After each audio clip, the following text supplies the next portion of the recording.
Is there such a thing as the worst sin, one sin that is worse than all the others? Well, there is. I am well aware that some people differ.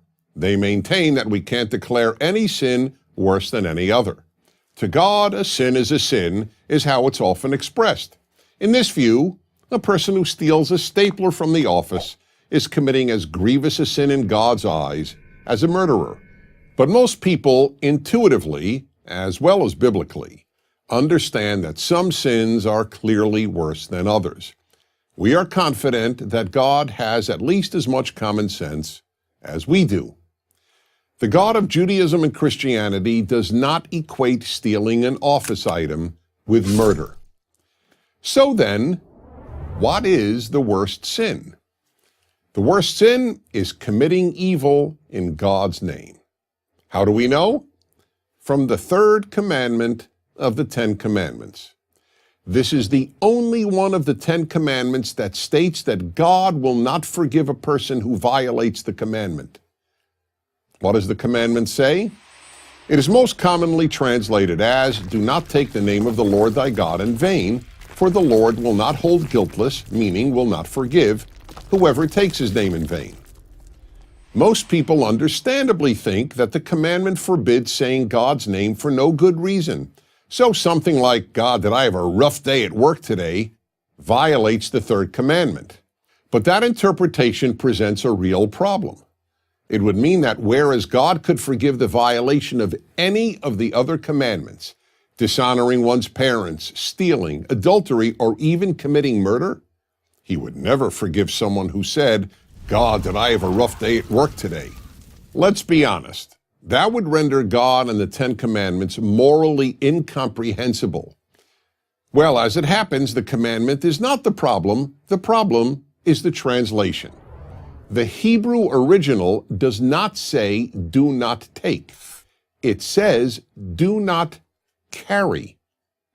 The Hebrew literally reads, "Do not carry the name of the Lord thy God in vain."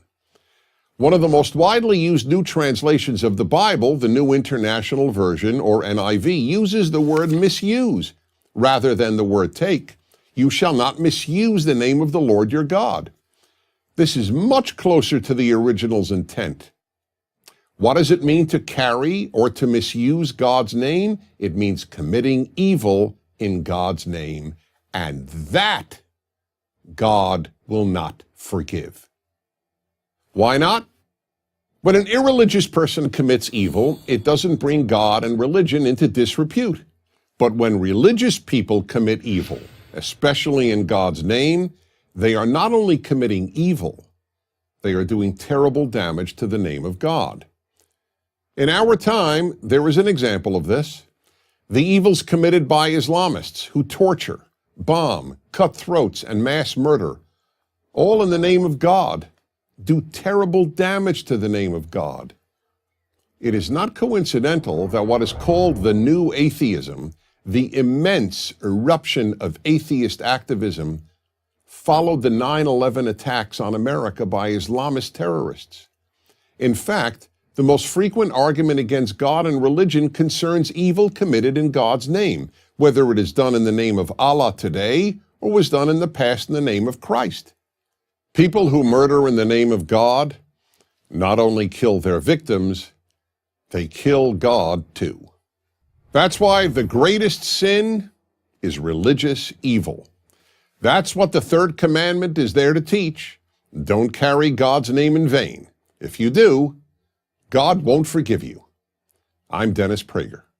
Join Prager University, subscribe to our YouTube channel, and sign up for free at prageru.com.